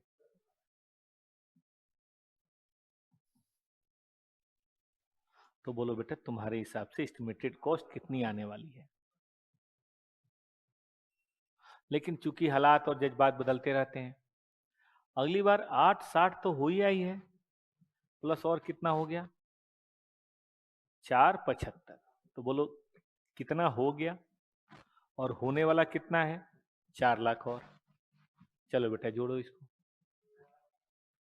13 लाख नहीं नहीं, 16,75,000।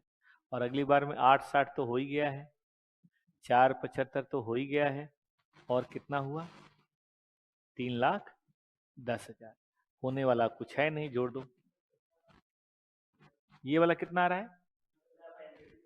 17 लाख। जो ही बात नहीं, कैलकुलेशन मिस्टेक हो सकती है, ये बताओ। 16 लाख। तो एस्टिमेटेड कॉस्ट कैसे निकलेगा, पता चल गया ना? और ये एस्टिमेटेड क्या, ये तो एक्चुअली है, बात ही खत्म। क्या हुआ है, क्या होने वाला है, क्या हुआ है, क्या होने वाला है, क्या हुआ है, क्या होने वाला है, और ये बहुत जरूरी कॉस्ट है। आज परसेंटेज निकालो तुम। वो बच्चों, आपसे होता है कि नहीं, जरा देखते हैं परसेंटेज ऑफ कंप्लीशन। करो, लिखो मत, कुछ मत लिखो, इधर इधर लिखो, इधर। वो किताब में तो है ही सारा, जब मर्जी देख लो पलट के।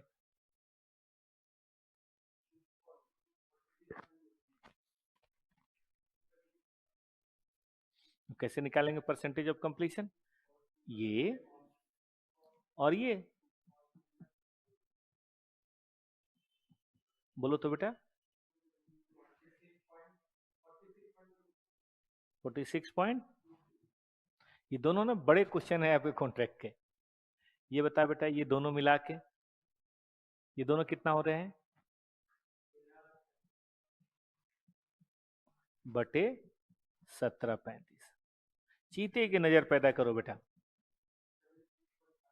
कैलकुलेट करके क्या नहीं बता रहे हो तुम यार?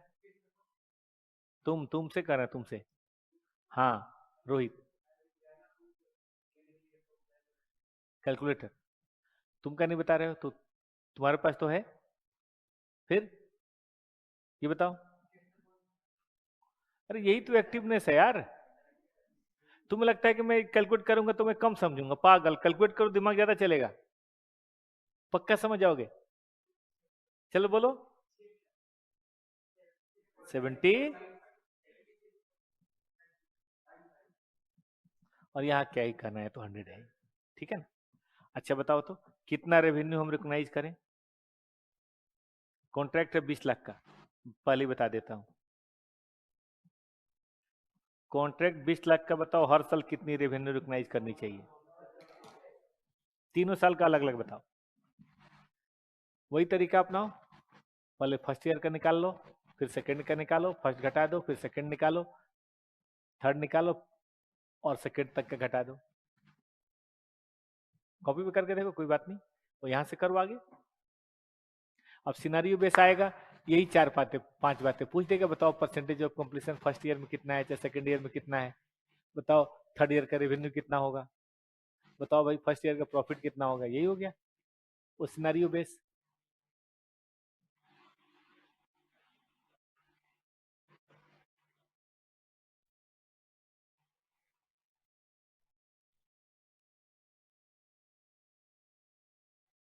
कुछ भी रिलैक्सेशन नहीं है लाइफ में।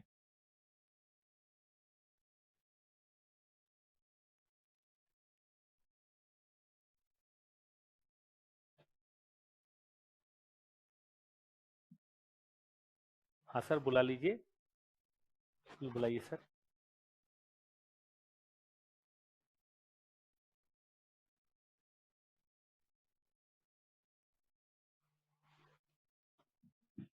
मैं कराऊं? ये तो मुझे चाहिए अपने बच्चों से।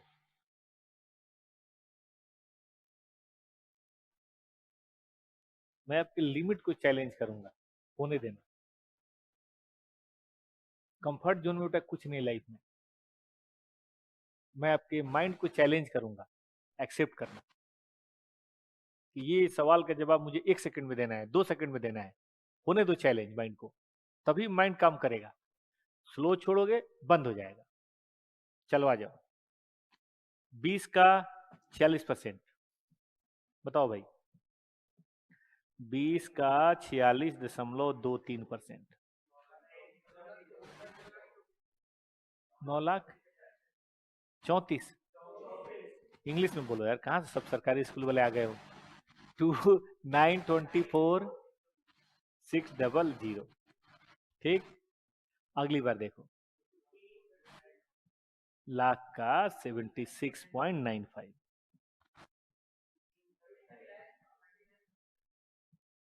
और यहाँ तो खैर कहना ही क्या है, यहाँ नील होगा।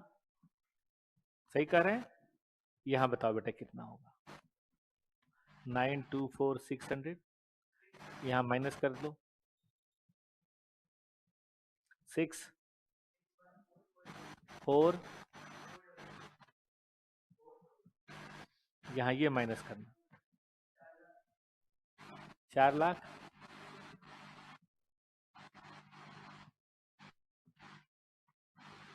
बैच पढ़ाने में मुझे बहुत अच्छा लग रहा है। मैं पूरे दिन पढ़ाता हूँ, लेकिन यहाँ कुछ अलग ही आनंद आ रहा है।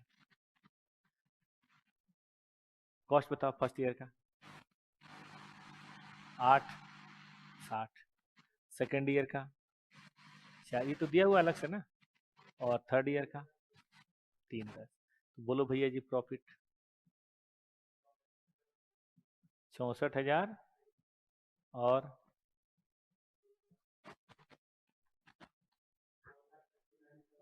1।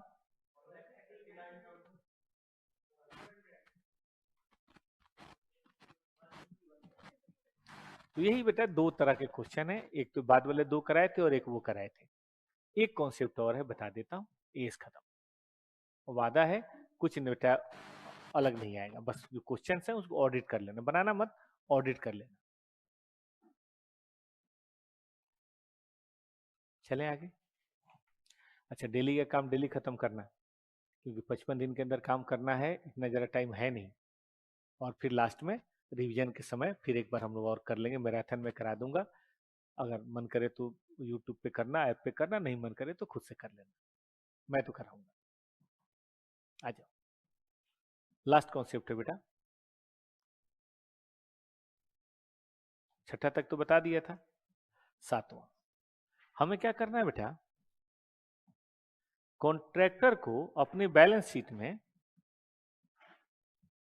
लिख लो, due from customer as an asset और due to customer as a liability दिखाना है।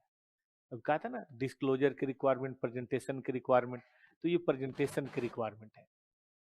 लेकिन what we mean by due from customer and what we mean by due to customer, ये तो समझ आ रहा है।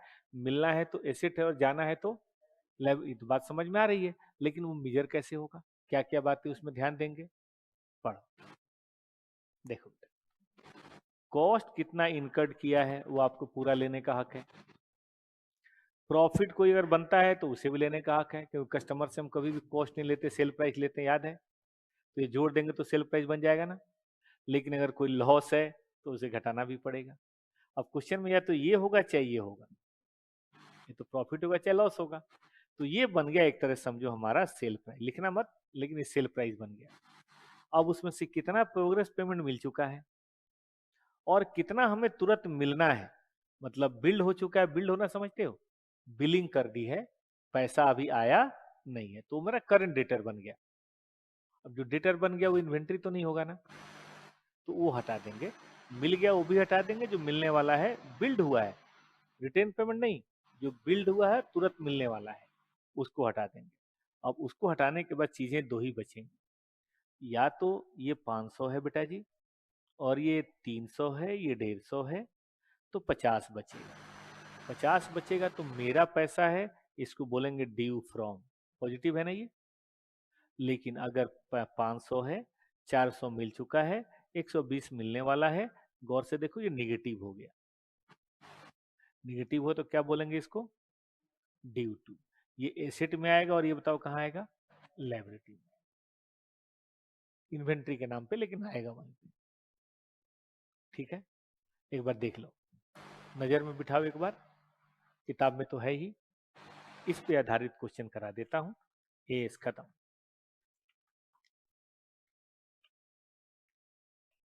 Are you ready? रेडी है बेटा? चल क्वेश्चन करते हैं। 11.1, ये चलो एग्जाम कहीं कराते हैं। 11.3 एकदम लेटेस्ट एग्जाम में कराते हैं,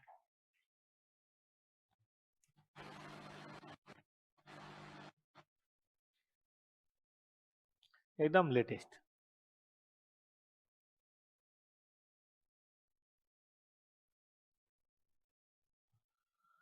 Fisher construction company obtain a contract for construction of a commercial complex.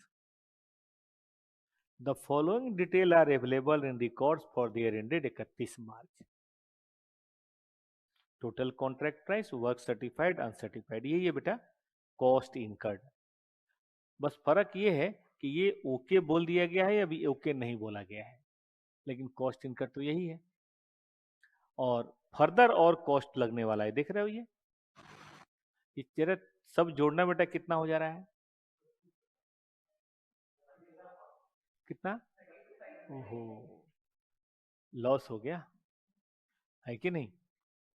कोई बात नहीं, प्रोग्रेस पेमेंट मिल चुका है, प्रोग्रेस पेमेंट मिलना है। एक तो प्रॉफिट लॉस बताओ, WIP बताओ, वही बैलेंस शीट में कितना रेवेन्यू रिकग्नाइज करोगे ये बताओ, और अमाउंट ड्यू है कि क्या है ये बताओ। ठीक है बेटा जी, ये कॉन्ट्रा नहीं है, ये कॉस्ट है, कॉस्ट ऑफ WIP। गलत प्रिंट हो गया है। मई 23 का 5 नंबर का क्वेश्चन है, हम सब बताते हैं बेटा, ये क्वेश्चन वो ढंग से करते हैं।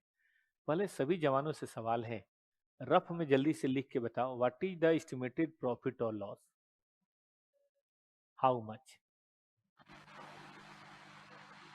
नहीं नहीं, सब लोग बताएं कितना आ रहा है, आप अमाउंट बताएं। कॉपी पे लिखो तो सब जल्दी से, रफ में लिखो जल्दी।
चलो मैं बताता हूँ ये कैसे करना है क्वेश्चन। पहला पार्ट बता रहा हूँ, आपको लेना है कॉन्ट्रैक्ट रेवेन्यू, ये प्राइस जिसको बोलते हैं, जैसा अच्छा वर्ड है प्राइस। बोलिए बताइए कितना है अभी तक। टोटल एस्टिमेटेड कॉस्ट में कॉस्ट इनकर्ड कितना हो चुका है, 12.5 प्लस 25, और टू बी इनकर्ड कितना है, बोलिए बताइए टोटल मिला के तो एस्टिमेटेड लॉस कितना? 8,000 या 8,500? कितने बच्चों ने सही कर लिया था? अच्छी। अब बताइए परसेंटेज ऑफ कंप्लीशन क्या हो? यहीं से देख के बता सकते हैं, क्वेश्चन देखने की जरूरत नहीं है। फॉर्मूला क्या था? Cost incurred total estimated cost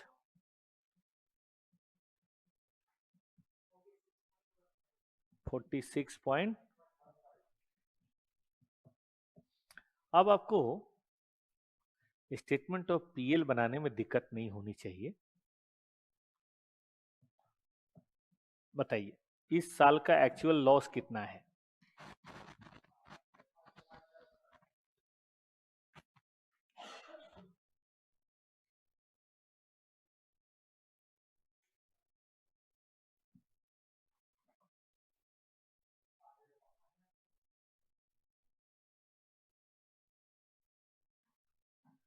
मैं बताऊं? रेवेन्यू। अरे इस साल का एक्चुअल लॉस 8,500 नहीं है, एक्चुअल लॉस कम है। टोटल लॉस 8,500 है। पीएल में ट्रांसफर 8,500 होगा। मैं कह रहा हूं आपकी बार का लॉस इनकट कितना हो गया है, बैड डेट कितना हो गया, ये पूछ रहा हूं। बताता हूं 24,000 है। 46.15 बताओ बेटा।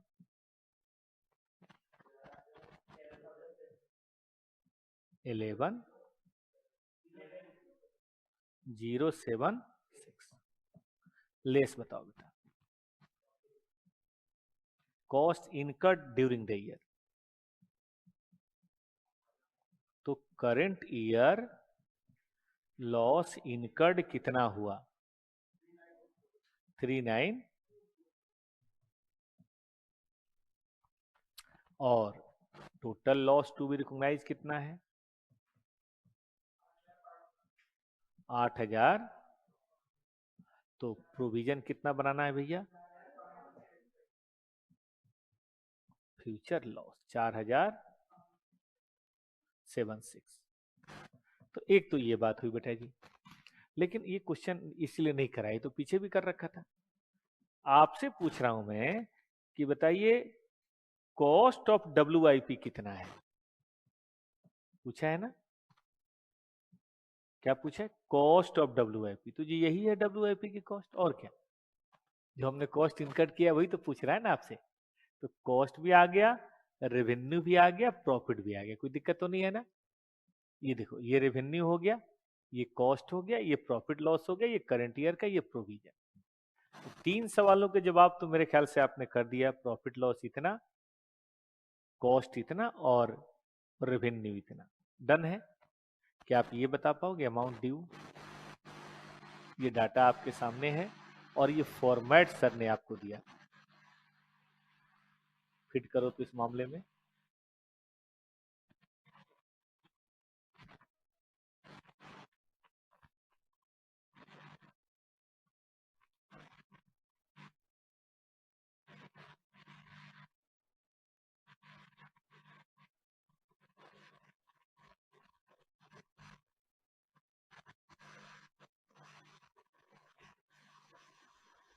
और कौन सा भारी क्वेश्चन है जो मेरे बच्चों को नहीं बनेगा?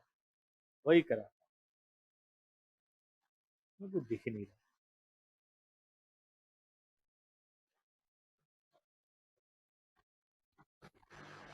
एक कराऊं?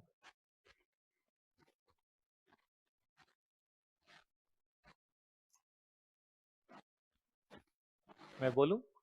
बताओ कॉस्ट कितना इनकर्ड हो गया है, लॉस कितना ले लिया आपने? 8,500 की 12,500, 8,500। ठीक है बेटा 8,000 मुझे याद था ये। तो बोलिए आपका बेसिकली माल है कितने का? 6,500। कितना प्रोग्रेस पेमेंट आप ले चुके हैं? 11,000। कितना लेना है? 3,000। कहाँ गया? अच्छा उसी पे था। 11,000 और 3,000। ओहो ज्यादा पैसा वसूल लिया है। बोलिए कितना? 7,500 कहाँ आएगा ये?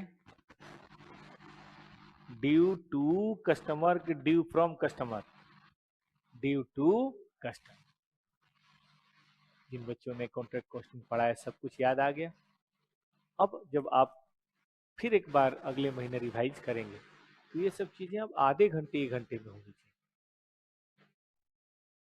क्योंकि उस समय तो एक बार में 2 3 4 एस देखना पड़ेगा। जितनी बार ये बेटा पेज पलटेंगे ना, जितनी बार आप पलट लो रात में दिन में सोते समय, उतना ही वो रिकॉल होने का चांस है। जानबूझ के उन्होंने बड़ा बड़ा लिखा है ताकि एक पेज में बहुत ज्यादा ना हो। आज एक भारी क्वेश्चन करके, जो आपके लिए भारी शायद ना हो, आज की क्लास खत्म करते हैं। एग्जाम का ही क्वेश्चन कराते हैं। ये देखो बेटा, अच्छा क्वेश्चन है, मतलब मुझे तो अच्छा लगा। मार्च 22 याद रखना, fixed price with escalation, work certified not certified, उसमें ये मटेरियल इशूड है, आउट ऑफ विच अनयूज है। तो बेटा जो अनयूज है वो लेस हो जाएगा, हाँ या ना? तो ये है further cost of completion, progress payment, amount to be received, 8% cost में एस्केलेशन है और कॉन्ट्रैक्ट प्राइस 8% बढ़ा दिया गया। तो कॉन्ट्रैक्ट प्राइस जो भी है उसमें 8% बढ़ेगा। आगे चलो, बताओ रेवेन्यू कितना रिकॉग्नाइज करेंगे, प्रॉफिट लॉस क्या होगा, प्रोविजन फॉर लॉस कितना है, यही आपको बनाना है। करोगे? गलती ही करोगे ना, करो। मैं 4-5 मिनट समय देता हूं।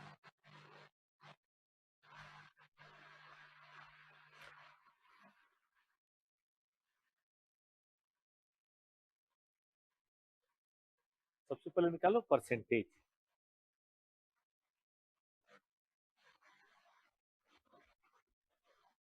सारा खेल ही शुरू होता है परसेंटेज से, परसेंटेज ऑफ कंप्लीशन।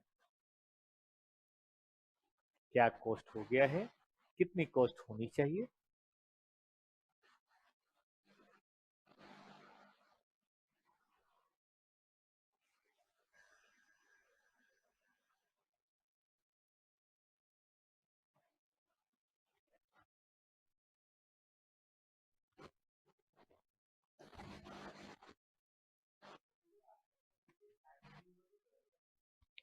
लास्ट में पता चलेगा, लेकिन चल गया है, पता चल गया है।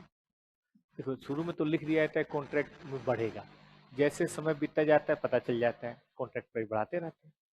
तो यहाँ बोल दिया कि भाई कॉस्ट 8% बढ़ा है तो रेवेन्यू 8%, अनसर्टेनिटी नहीं है।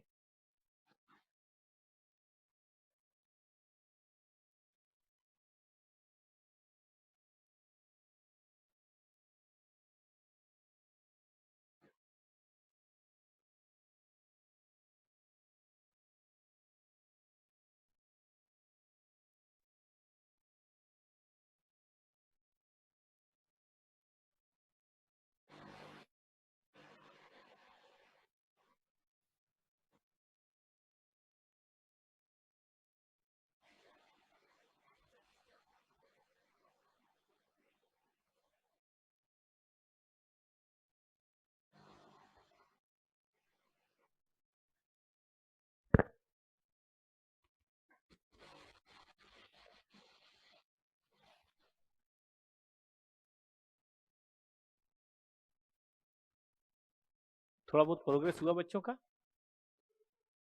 परसेंटेज आ गया बेटा? काहे नहीं आ रहा है तुमसे?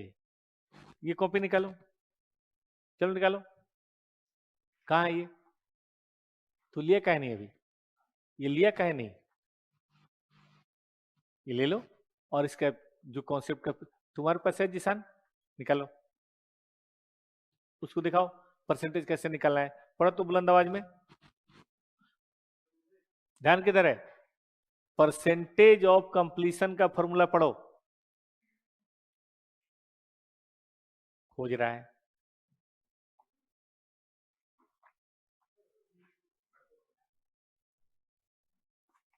कॉन्सेप्ट नंबर 5 पढ़ो तो, परसेंटेज ऑफ कंप्लीशन का फॉर्मूला।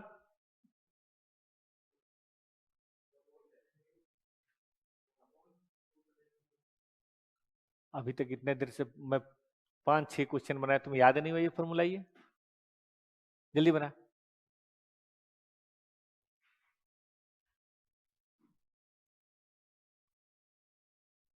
तुम्हारे पास सब है, मटेरियल है, सब है, तुम कुछ भी लेकर नहीं आए। तिरंगा लेके हाथ में।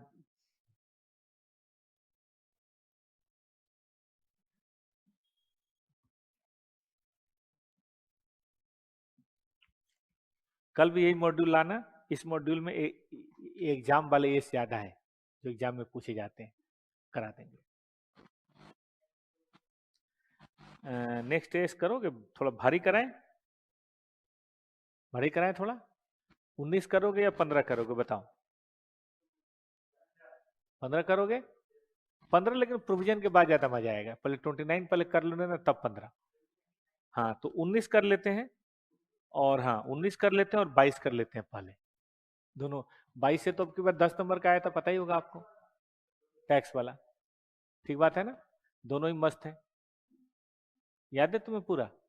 अच्छी बात है। तो कल 22 ही कराते हैं। जहां दिक्कत है पहले वही करेंगे। करने दो ना, 22 बहुत अच्छा है ये से यार। अब की बारी 10 नंबर आया तो सीधे खटाक। चल हम शुरू करें। आ जाओ। देख बेटा देख, यहाँ ध्यान दे। गलत बात है, ऐसे कौन करता है यार? एक तो तुम रोज नहाया करो भाई, उससे क्या है कि माइंड फ्रेश रहेगा। ठीक है ना? तो ज्यादा समझ में आएगा, दिमाग की नसें खुली रहेंगी। चलो कॉन्ट्रैक्ट प्राइस बताओ। हाँ ये, बल्कि इसकी जरूरत नहीं है, रुक जा। इस क्वेश्चन में भी इसकी ज्यादा जो, हाँ है ना, है जरूरत है, रुको। मैं पहले कुछ और निकाल लेता हूँ। पहले मैं निकालता हूँ कॉस्ट इनकट, बता भाई। नहीं। हाँ, 17,000 वर्क सर्टिफाइड और वर्क अनसर्टिफाइड। 3815 माइनस 140, बोल तो बेटा। 3675 टोटल बता भाई। 211। और फर्दर कॉस्ट कितना? 325। बोलो बेटा। टोटल एस्टिमेटेड कॉस्ट कितना? 38 हो गया। और कॉन्ट्रैक्ट प्राइस कितना है? नहीं, +8%। बोलिए साहब। 37। तो बेटा टोटल एस्टिमेटेड लॉस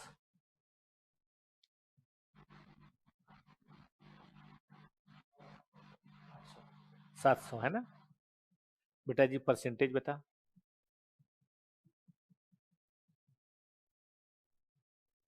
ऐसे निकलता है ना परसेंटेज, दिस बाय दिस। बोलो कितना?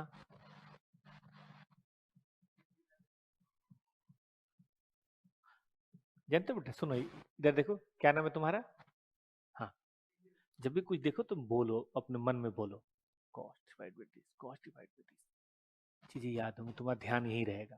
ये तो मन तो बड़ा चंचल है, ऐसे ही शून्य में रहेगा, खाली बैठा रहेगा, नहीं होगा ना बेटा फिर। ठीक है ना?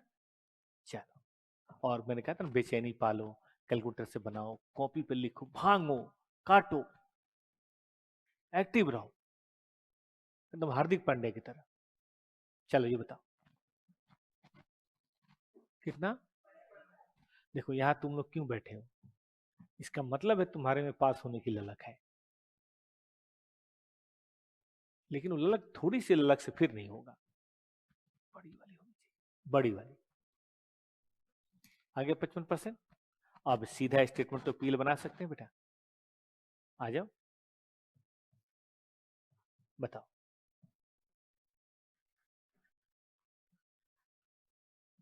टेल मी ना। 36 कितना बताया था आपने? 800 का 55% है 37। 55% बताओ बेटा। 2079। और कॉस्ट इनकर कितना हो गया है? 21175। प्रेरणा बेटा, अभी आपने पढ़ा था थोड़े समय पहले, पैकअप हुआ ये ठीक से? कल सुबह आके ना लग जाइएगा। कल सुबह आके जो भी इसके क्वेश्चन है फटाफट 1 घंटे 1.5 घंटे में निपटा दीजिएगा। फिर लॉ का भी देख लीजिएगा, टैक्स का भी देख लीजिएगा। कल तो आप लोग की छुट्टी है, तो कल पूरे दिन कर लो, 3 घंटे 3 घंटे 3 घंटे दे दो, कम से कम 9-10 घंटे दो भाई। 3 घंटे टैक्स को दो, 3 घंटे लॉ को दो। मुझे पता है मैंने 7 नंबर पढ़ा दिया, कल 7 नंबर को पक्का करो।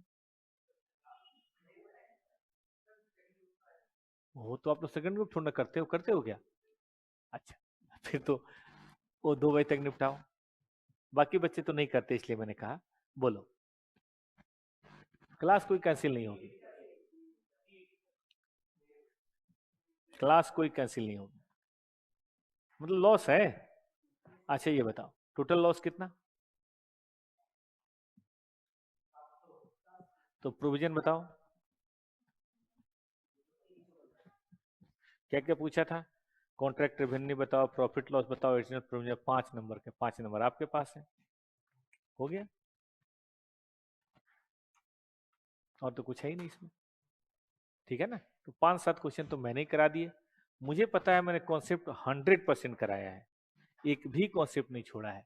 कल मिलते हैं, यही वाली किताब लानी है, यही वाली किताब लानी है, और हमें पढ़ना है बहुत इंपॉर्टेंट AS22। कल आएंगे और खत्म करके जाएंगे, मतलब अगली class class Monday Wednesday Friday में, अभी बाद में डेली हो जाएगी, ठीक है? 26 मार्च या 1 अप्रैल से डेली हो जाएगी, 26 मार्च से डेली हो जाएगी।